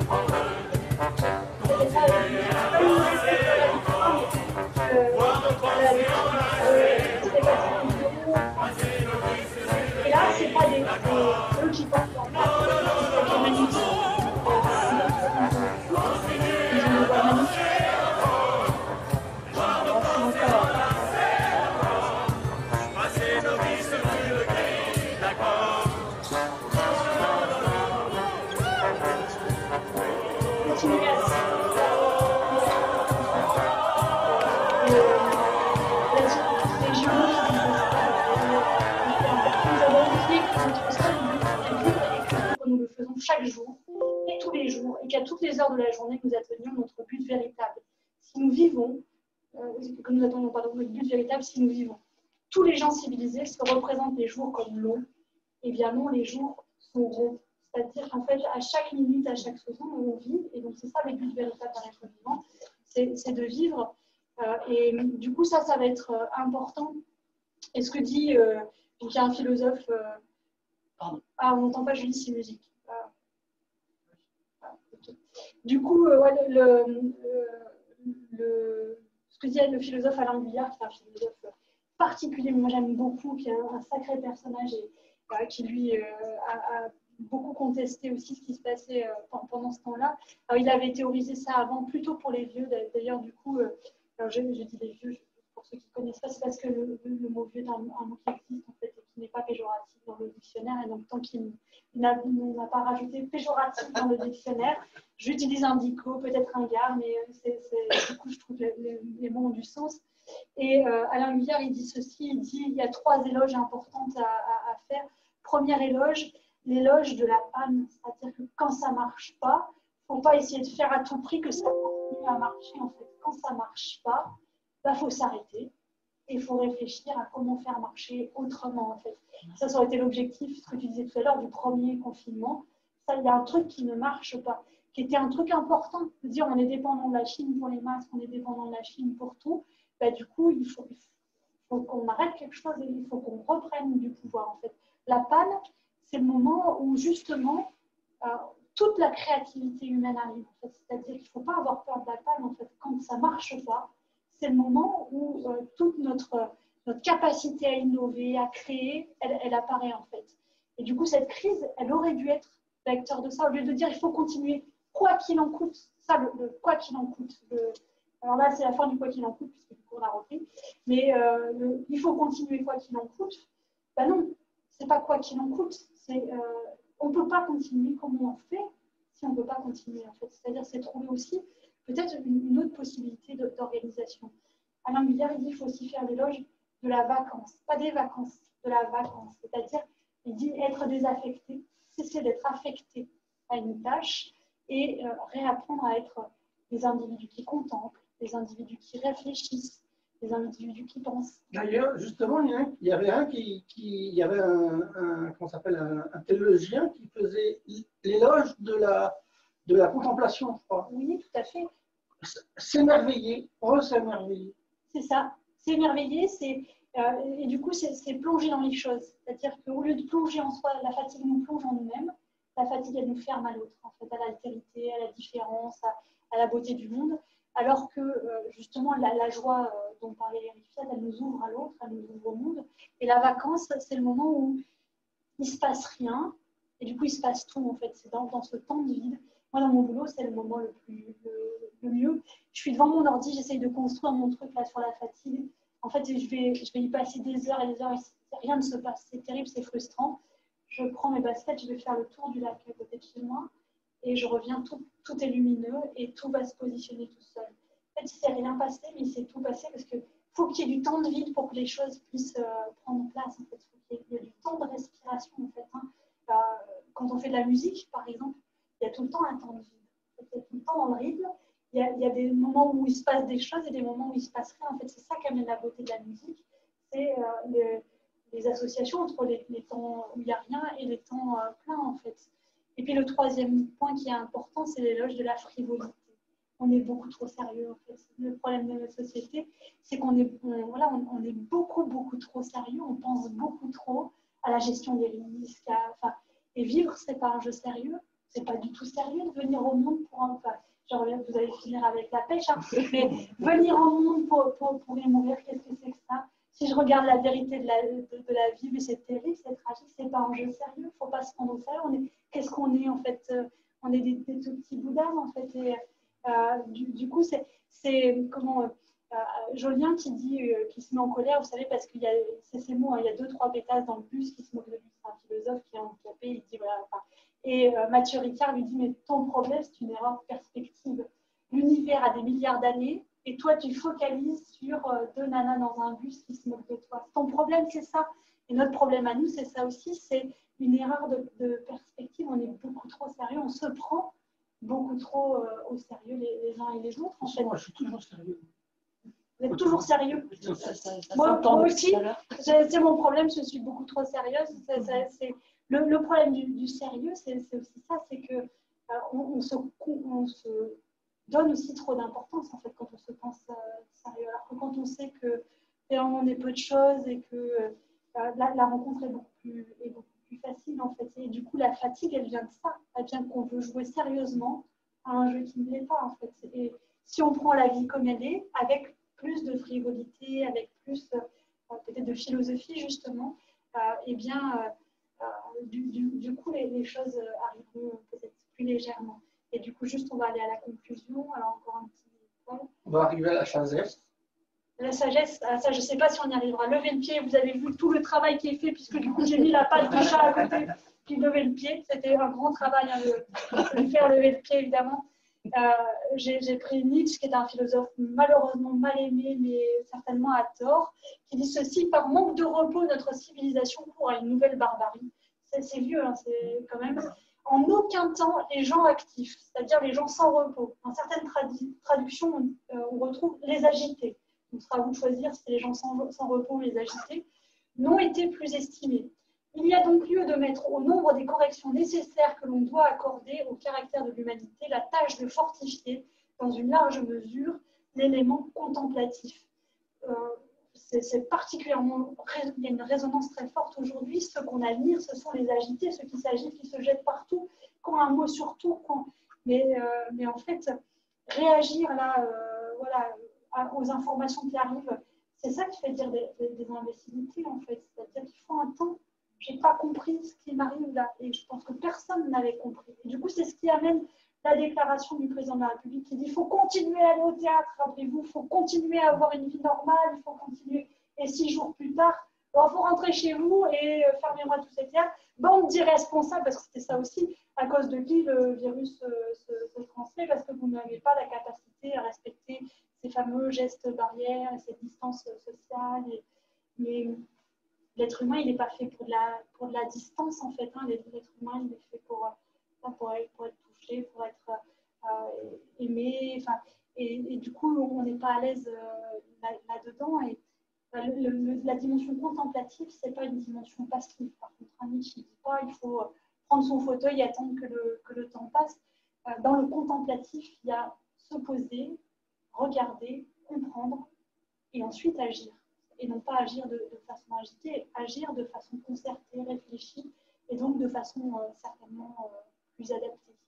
Du coup, j'espère ne point vous avoir trop fatigué, puisque en plus c'est une tâche difficile le soir de 18 à 19h.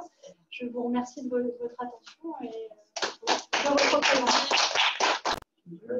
C'est vrai que sur les 18 derniers mois,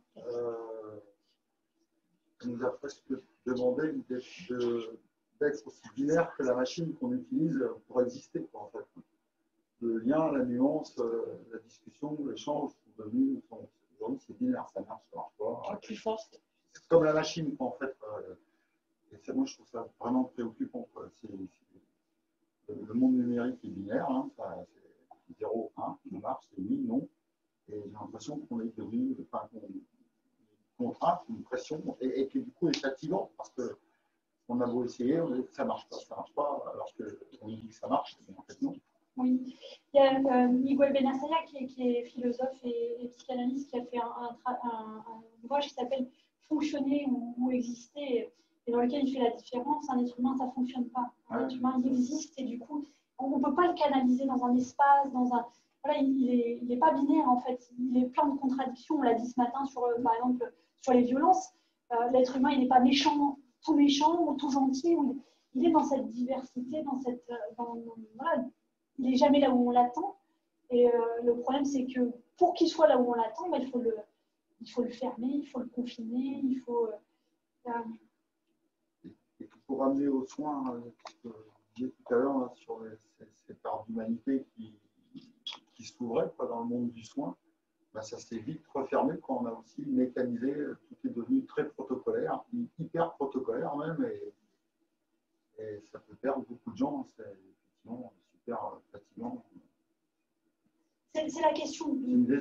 On s'est déshumanisé. Oui, alors c'est la question du risque en fait. Hein. C'est toujours on ne veut pas prendre de risque, mais du coup, alors on ne peut plus vivre. Du coup, on sait où on vit, quoi. Je veux dire, on ferme les yeux sur des risques et on nous en fait toute une tartine sur l'autre, en fait. Quoi. Donc, alors c'est le choix, effectivement, on va regarder certains risques, mais parce qu'en fait, c'est à nous aussi d'accepter la part de risque. C'est-à-dire c'est aussi à nous d'accepter que vivre, c'est du risque en fait, et que du coup, l'État, ce fameux État-providence, par contre, il ne peut pas nous protéger de tous les risques en fait, et de certains qui n'en sont pas, parce que la mort, par exemple, c'est pas forcément un risque en fait. Enfin, la mort, c'est une nécessité. On n'en veut pas trop, mais c'est une nécessité.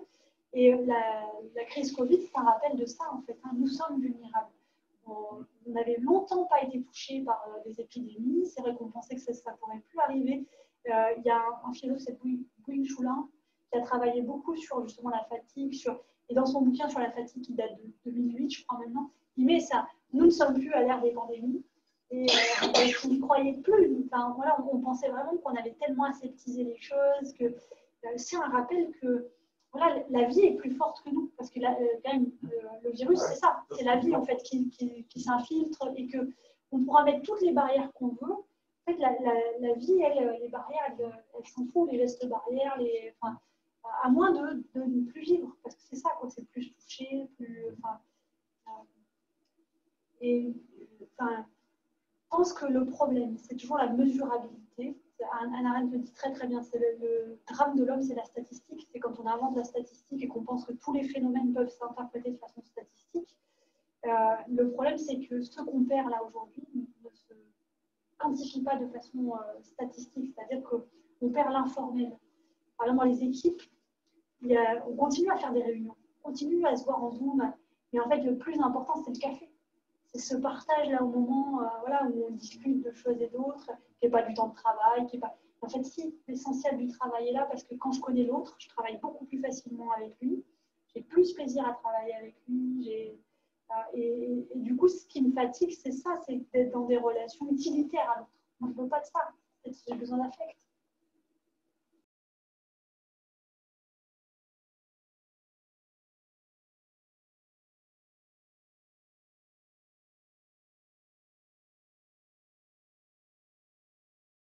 Déjà, je voulais beaucoup vous remercier parce que moi, je suis une fan de Rick Fiat. J'ai eu le plaisir de le voir sur plusieurs conférences et j'ai son petit bouquin de la fatigue qui est sur ma table de nuit. J'ai ressorti il y a quelques temps. Oh non, tu ne le lis pas, tu réfléchis avec ce que tu as sur ta clinique à toi. Bon, bref, déjà, vous le ramener, c'est génial. Je vais parler un peu plus. Oui, c'est ce que j'allais dire. Donc, je suis psychologue sur salarié de l'association Au fil de l'eau, entre autres. Et dans ce salariat-là, j'interviens sur des lieux d'écoute depuis longtemps. Et le fil de l'eau a plusieurs lieux d'écoute qui ont des configurations différentes. C'est une association, donc en partenariat avec des conventions, avec d'autres structures. C'est le principe, c'est intéressant, c'est important. Je crois que c'est même assez fondamental parce que, comme on n'est pas dans la grosse institution, j'ai rien contre les grosses institutions, mais c'est un fonctionnement différent qui permet peut-être des modes de relation, des modes de communication, des modes de réflexion et des modes de mise en commun qui sont parfois, qui ne sont pas dans les codes aussi conventionnels qu'on trouve entre institutions, mais qui fonctionnent quand même et qui sont, je pense, des vecteurs facilitants pour les personnes. Je parle surtout de la santé mentale puisque c'est mon job. Donc, voilà. Donc, comme ma directrice est là, c'est génial, elle va pouvoir rectifier ici le plan. Peut-être rapproche-toi, parce qu'il va falloir que tu parles plus fort. Parce que je pense que derrière, enfin, à mon avis, nous, on t'entend, mais à mon avis, il y a vraiment un décalage. Le plus ancien des lieux d'écoute, qui est celui qui est lié à l'association, qui est même dans les locaux de l'association, qui est donc. C'est assez difficile de t'entendre. On m'entend pas bien? Ouais. Ou rapproche-toi, parce qu'il y a... Et puis, essaye de faire comme s'il y avait... La salle est pleine, je te rappelle, faites du bruit dans la salle. Merci. Donc, le lieu d'écoute du fil de l'eau, il s'adresse apparemment initialement aux personnes qui sont salariées de l'atelier, mais aussi à toute personne qui fréquente les structures comme tous les points écoute adultes, enfin, toutes les structures d'insertion, etc., qui sont sur la ville de Cherbourg, en Cotentin. Il y a aussi une permanence encadrée sur ce lieu d'écoute. Il est assuré par 2 infirmiers spécialisés qui sont détachés, mis à disposition par la Fondation Bon Sauveur, un médecin psychiatre qui travaille aussi ponctuellement et voilà, et une psychologue aussi. Deuxième lieu d'écoute du fil de l'eau, c'est le lieu de Beaumohague, qui est un lieu d'écoute qui date depuis 2002. Donc c'est celui-là que je connais le plus parce que j'y suis depuis très longtemps. Donc on y assure des permanences, je dis on parce qu'on est 2 psychologues. J'ai aussi une collègue qui intervient avec moi, qui elle aussi est détachée du Bon Sauveur. On y reçoit dans ces lieux d'écoute toute personne qui habite la ville de La Hague de façon gratuite, confidentielle. Et moi, j'aime bien ce lieu-là parce que c'est ce lieu de travail-là, puisque c'est un lieu de travail de psychologue généraliste. Donc, toute personne peut y venir, comme pourrait aller dans un service de la Fondation, il n'y a pas de souci. Mais là, c'est tout public, hop, en vrac, sur le flux, ou conseillé, accompagné, guidé, mis en lien par un professionnel, qui peut être un établissement scolaire, le milieu de la santé, l'éducatif, le judiciaire, les travailleurs sociaux, bien sûr. Voilà. Donc, on y reçoit toute personne. En préparant la petite intervention de ce soir, je me suis dit, qu'est-ce qu'on fait quand on est psychologue, en fait? Surtout en ce moment, mais tout le temps, en fait. On n'est pas que psychologue en cas de pandémie Covid. En fait, on intervient, les gens viennent nous voir quand ils sont en panne. C'est la panne, c'est le coup de la panne. On vient consulter parce qu'on est en panne de quelque chose et on a envie de dire sa panne. Il y a un lieu d'écoute, nous on écoute, les gens sont écoutés, ils viennent pour ça. Mais je pense qu'ils ont d'abord et avant tout envie de dire. Et donc, quand quelqu'un a envie de dire, il y a 2 solutions. Soit on se tire dans l'autre sens, soit on l'écoute. On s'assied et on l'écoute. Et je pense que c'est la posture qui est la plus importante, c'est de partir du principe que la personne, elle est là pour dire. Alors, qu'est-ce qu'elle dit? Ça, on ne sait pas à l'avance. Quelquefois, lui non plus. Bien souvent, lui non plus. Parce qu'en fait, il nous parle bien souvent de symptômes, en fait. De symptômes ou de situations, ou de circonstances, ou de contexte. Et tout le travail du psychologue, je pense que ça va être de l'aider à aller à l'intérieur de lui pendant sa pause, pendant sa panne, pour mettre du sens, puisque s'il est là en panne, c'est qu'il manque de sens. Donc c'est pour l'aider à remettre du sens sur quel est le lien entre le symptôme qu'il décrit, qu'il explique, qu'on voit, ou tout ça en même temps, et puis qu'est-ce qui se joue en lui. Ça, c'est le travail du psychologue et c'est le travail que les gens font quand ils ont envie de dire et d'être écoutés. Par rapport à la thématique de la fatigue pandémique, là, je me suis dit, mais qu'est-ce qu'ils nous ont fait, l'OMS, à nous prendre un label là, de la fatigue pandémique? Qu'est-ce que c'est que ça? Là, c'est pas du tout ça. Enfin, pourquoi pas? Mais on pourrait dire aussi que, je reviens sur ce que vous avez dit tout à l'heure, c'est qu'en fait, on est fatigué parce qu'en fait, et c'est normal, en soi, c'est normal d'être fatigué quand on vit dans quelque chose, une situation qui n'est pas habituelle, ni ordinaire, qui est complexe, qui est floue, qui nous remet en question, qui nous prive des autres, qui nous éloigne de toute relation sociale, qui chamboule nos boulots, qui chamboule aussi ceux qu'on n'a pas. Et donc, c'est peut-être une réaction assez normale que de se sentir fatigué. Je n'ai pas vu, moi, il y a un an et demi, je n'y ai pas vu de caractère complètement pathologique. Forcément aussi, je vois au quotidien des gens qui ont des soucis plus complexes que d'autres à certains moments de leur vie, en tout cas. Et puis, donc, je me suis dit, mais en fait, qu'est-ce qui... J'ai continué mon boulot. J'ai arrêté que 2 mois. C'est ça. J'ai arrêté que 2 mois où j'ai assuré les entretiens au téléphone. Et au bout de 2 mois, j'ai dit stop, on arrête là. Hors de question que mon boulot. J'ai eu la chance que les structures, les lieux d'intervention ont réouvert leurs portes. Et j'ai pu revoir les gens et les écouter avec leur dire. Derrière, avec un masque, derrière le plexi, tout le bazar, avec le gel, avec les gants, enfin tout ça, mais au moins en vrai.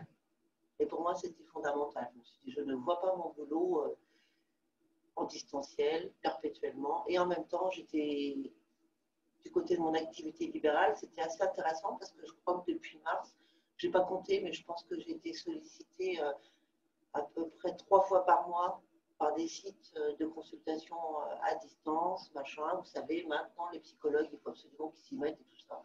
J'ai commencé à leur bloquer le téléphone. Et moi qui continuais mon travail normalement, je me suis dit, qu'est-ce que je fais là, quoi? Est-ce qu'ils sont fous? Est-ce que c'est moi qui suis folle? On n'est pas nombreux à faire ça. J'ai sûrement eu de la chance parce que je pense qu'il y a plein de lieux où c'était pas possible. Mais je résiste. Et je me suis dit, il faut résister dans la vie, effectivement. C'est important. C'est pas toujours joyeux. Il n'y a pas toujours l'esprit contemplatif. Mais quand on a la résistance, c'est déjà un pied qui est posé sur le sol. Parce que normalement, le pied posé dans la résistance, il est aussi relié à la tête. Et on essaye de se dire, mais pourquoi je résiste, à quoi ça sert et à qui ça sert. Et en fait, puisque dans mon travail, dans les lieux d'écoute, le travail, c'est de permettre aux gens peut-être d'exprimer à un moment donné une résistance qu'ils ont en eux. Une ressource, en tout cas, de les aider à ça. Alors, je me suis interrogée sur les symptômes. Parce qu'on m'avait posé la question, je me suis dit, alors, est-ce qu'il y a des symptômes spécifiques à la fatigue pandémique de l'OMS que tout le monde entier, le pan-monde, pourrait ressentir? J'ai listé les troubles du sommeil, l'endormissement, les réveils nocturnes inhabituels, les difficultés de concentration, la modification d'habitudes alimentaires, le renoncement aux manières d'aborder certaines activités, le renoncement à certains projets, le renforcement de troubles et la fragilité psychologique qui sont déjà existantes, la désobéissance civile, pour certains, qui n'est pas généralisée, l'ascenseur émotionnel, la peur de la maladie, l'anxiété généralisée, la dépression, la crainte de l'avenir à court, à moyen terme et à long terme, la peur de l'emploi par exemple, la peur de la confiance dans les autres, la remise en question des relations habituelles, le retranchement, le repli sur soi qui renforce l'isolement qui est là subi, ça c'était nouveau, les attitudes ambivalentes et paradoxales, alors ça aussi, ça a pris une couleur très importante. Les attitudes ambivalentes et paradoxales que tous les humains peuvent avoir, ceux qui consultent ne sont pas des êtres particuliers, c'est des humains qui ont des soucis à un moment donné. Comme attitude ambivalente, par exemple, il y avait l'impatience et l'attente qui étaient sur le même fil tendu, quoi. On aurait dit, c'était même plus un fil à moitié élastique qui peut basculer d'un côté ou de l'autre par moment, se rééquilibrer et tout. Non, ça là, c'était le câble, le truc, clac. Il y a l'impatience et puis il y a l'attente en même temps. Je me suis dit, qu'est-ce que c'est que ce truc? Comment ça se fait que c'est à ce point-là câblé? Et je me suis dit, c'est des attitudes qui deviennent en fait complètement confondues. Elles ne sont même plus à des pôles. De temps en temps, on va vers l'attente, après on devient impatient. Bon, il y a des gens qui sont plus d'un côté que de l'autre. Il y en a qui se débrouillent pour équilibrer tout ça. Mais là, je me suis dit, ce qui est particulier, c'est que c'est plutôt confondu.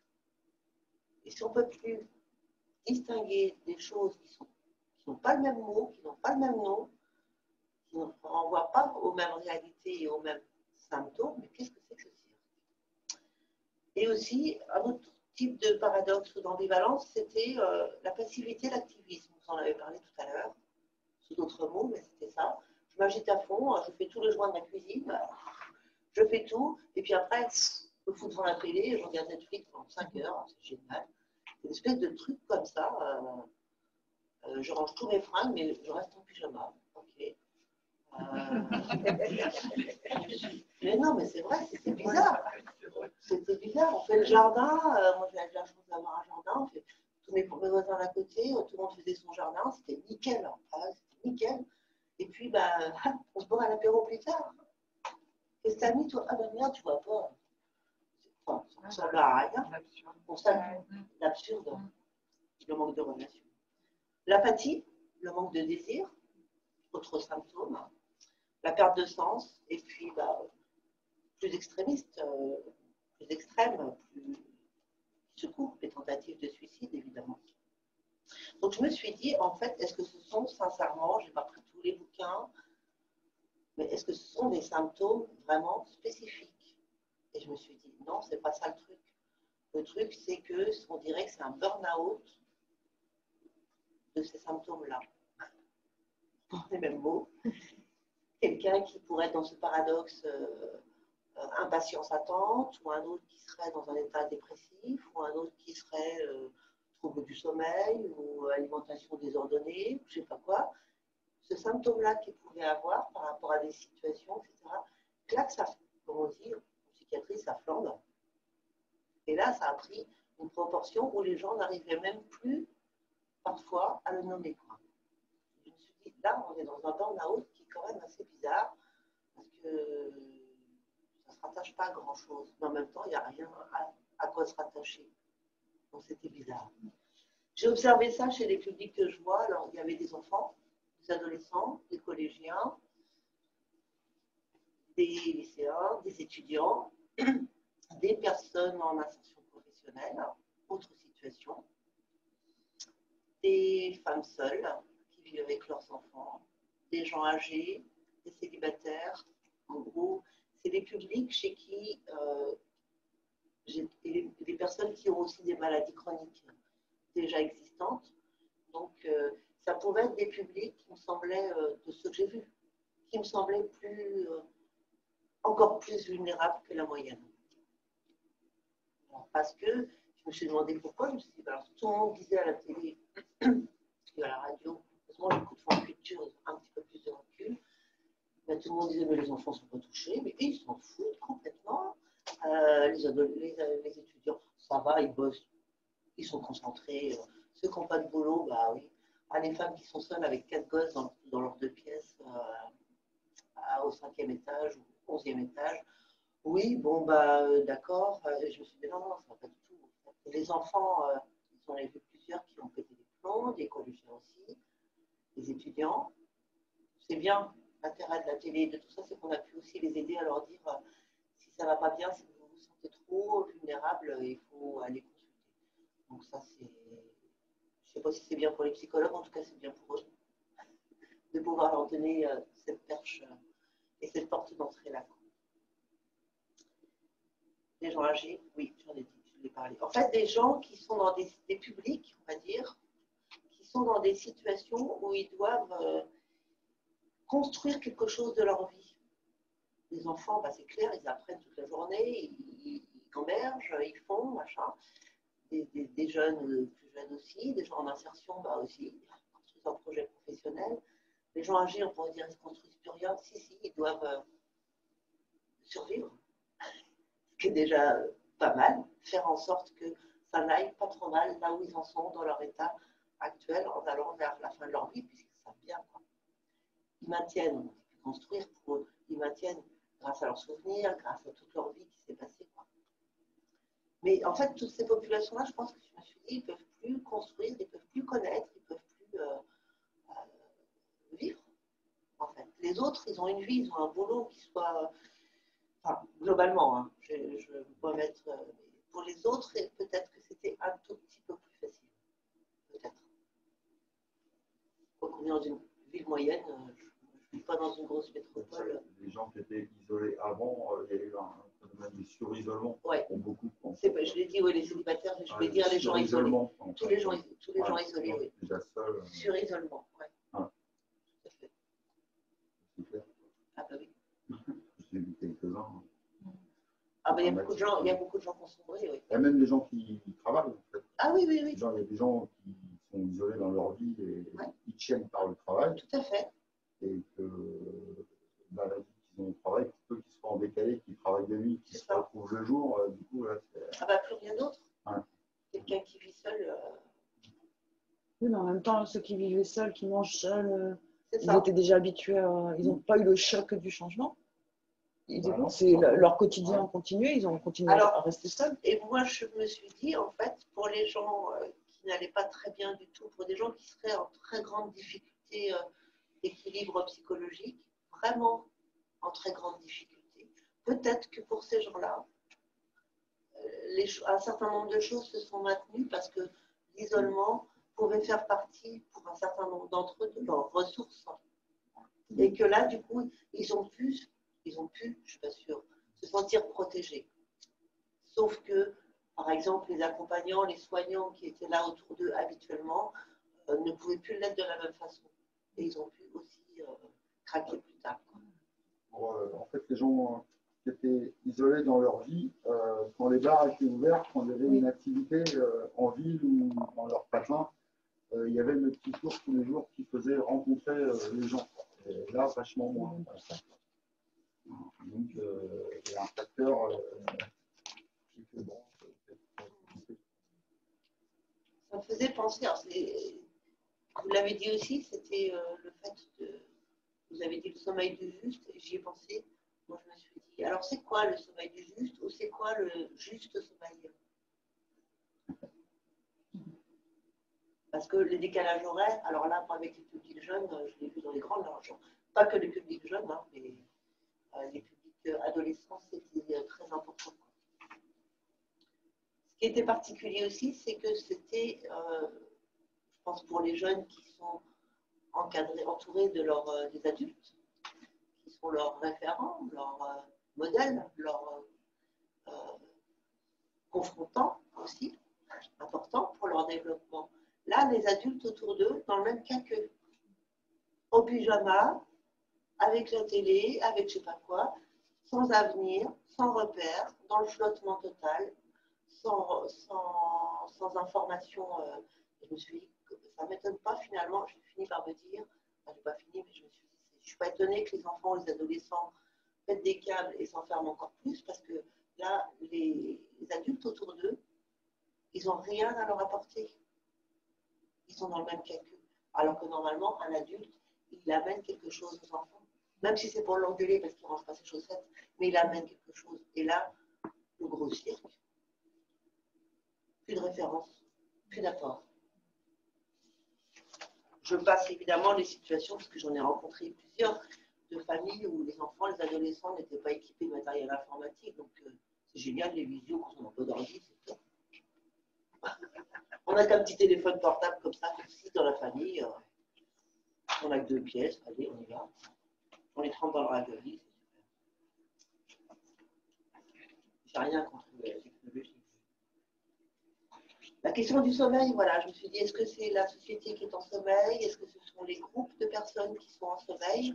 Ça, c'est sûr, hein, parce que les groupes de sport, les groupes de boulot, les groupes formels, les groupes informels, repos, le dos. Donc, c'était assez impressionnant. J'en ai pas pour longtemps. Ouais.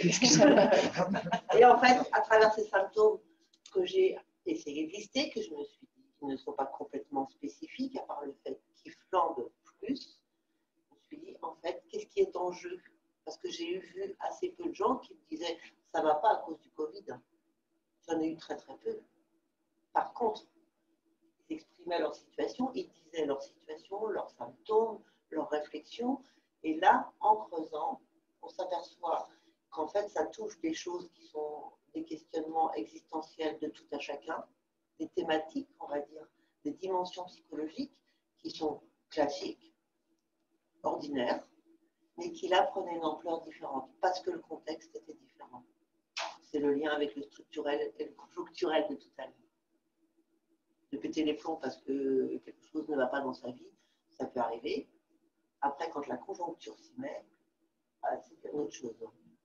Et quand on en parle, et que tout le monde en parle, on est encore plus isolé. C'est ce paradoxe aussi. On est tout seul, mais tout le monde parle de tout ça. Qu'est-ce que ça veut dire, en fait? C'est particulier. Donc les thématiques que j'ai trouvées qui étaient mises à l'épreuve, c'est pas très extraordinaire, mais je pense que c'est ça qui se... Je vois, c'est la notion de choix, la notion de liberté. Tout à chacun peut être, à un moment donné, questionné par ça. Quelle est ma liberté? Quel est mon choix? Qu'est-ce que je fais? Et là, ça prenait une ampleur importante. La question de la constance, de la permanence, de la sécurité des relations. Et la permanence des relations, on a bien vu ce que c'était, mais la sécurité des relations, on est encore dans une étape supplémentaire. Le rapport au temps, le rapport à l'espace, et ce qui va avec, la fuite.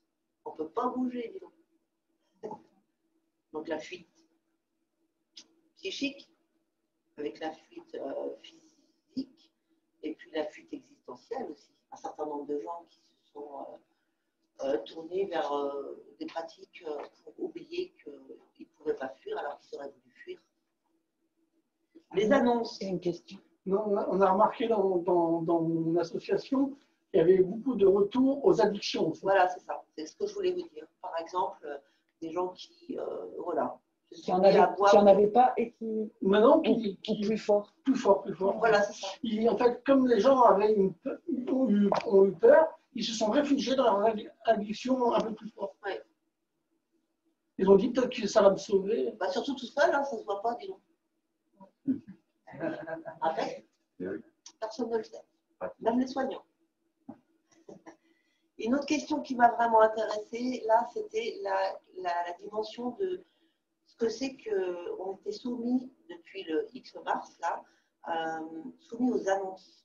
Et je me suis dit, c'est quoi une annonce? Quand on nous annonce quelque chose, il y a plein d'annonces hein, qu'on reçoit. Il y a des annonces sympas, la naissance d'un bébé, je ne sais pas quoi, demain il fera beau, merci Madame Météo, tout ça. Et puis il y a des annonces plus graves, quand un médecin nous dit faut que je vous dise quelque chose, là on commence un peu à se reculer. Et là on a été bercé par un phénomène d'annonce qui nous arrivait, et en plus elles étaient programmées, répétées, programmées à telle heure, tel jour, il va parler et il va nous dire quelque chose. Ça va être impressionnant. Alors après, on savait à moitié ce qu'il allait nous dire déjà la veille. Donc c'est une annonce. C'est quoi cette annonce là? Parce qu'une annonce, c'est important. On se concentre, on réfléchit, on se pose, on essaye de l'apprendre, de l'analyser, de se l'approprier. Et là, le phénomène de l'annonce, je pense que c'était assez nouveau dans notre période de notre société. En tout cas, on était moins soumis aux annonces qu'avant. Perspective d'avenir, oui. Et puis, alors oui, je vais terminer là-dessus. C'est quand même un terme qui est intéressant en psychologie, c'est la résilience. Je souris parce que c'est évident que c'est quelque chose d'important de pouvoir travailler sur et de réfléchir à ce qui nous bloque, ce qui nous pose problème, et puis d'arriver un jour probablement à le dépasser. Là, mais je me suis dit, il nous met de la résilience, on nous met de la résilience à toutes les sauces. Il faut absolument être résilient. Il faut s'adapter. Il faut s'adapter. Résilient psychiquement, résilient physiquement, il faut rester bien. Voilà. Résilient, alors j'ai trouvé ça un peu économiquement aussi. Ça va être bien maintenant, on va tous manger local. C'est chouette. Comme ça va être bien pour l'économie. Une espèce d'injonction avec une demande de résilience. Je trouve ça compliqué au niveau psychique, moi, d'intégrer ça. Et je me suis dit, les enfants, comment ils font pour comprendre toutes ces choses-là quand nous-mêmes, on a déjà tendance à patauger. Moi, je vais lui dire à mon fils, il faut que tu sois résilient. C'est ça, il faut que tu sois résilient. Voilà, et c'était la résilience à tout prix. Et ce qui, évidemment, ce qui va derrière, c'est la culpabilité. Donc, c'est aussi Ne pas être assez fort. Ne pas être assez fort. On n'est pas à la hauteur. Donc, évidemment. Voire, on n'est pas resté. On n'est pas resté. Donc, on nous demande de rester chez nous. Alors, c'est vrai qu'elle est arrivée là depuis, je trouve, quelques mois. Moi, dans ma pratique, c'est devenu un phénomène. C'est une autre question, mais je pense que ça en découle. Ça découle de tout ça en même temps. C'est des jeunes gens, des collégiens, des lycéens. On dit que c'est le diagnostic actuel, hein, ils font une phobie scolaire. Bon, je sais pas, moi c'est pas ça que je vois quand je les vois en consultation. C'est pas de la phobie scolaire, c'est une interrogation sur qu'est-ce que je fous là, dans un groupe de gens où il y a la moitié de la classe, avec un prof qui est flippé, que je peux pas parler avec mes copains, qu'en plus je ne les reverrai pas au foot parce que le foot c'est fermé, parce que je peux pas faire plus que. Et là, donc quel intérêt d'aller à l'école, et qu'en plus je sais pas trop avant que ça va me servir, ça devient compliqué. C'est des thématiques, je trouve, qui suivent. Quoi. On a eu les violences conjugales, évidemment, tout ça, c'est des choses qui ont flambé parce que l'état de l'humain, là, il était enfermé et tenu à la résilience. Voilà. Merci pour ces compléments. En fait, on entend la même chose localement, ce que toi tu as vécu, la philosophie, oui. Donc finalement, ça va. Ça rentre dans le thème. Merci beaucoup. Est-ce que Question, peut-être c'est deux ça fait déjà complémentaires. Merci beaucoup. Est-ce qu'il y a juste des dernières questions ou réactions avant qu'on clôture vous voulez retrouver demain les petites animations qu'on a réussi à maintenir dans le cadre des conditions sanitaires demain sur la pelouse entre le théâtre de l'œuf et la maison L'Âme de Gouges. Toute l'après-midi, il y aura Arnaud avec ses questions pertinentes. Il y aura Delphine de 13h30 à 18h. Espérons le soleil.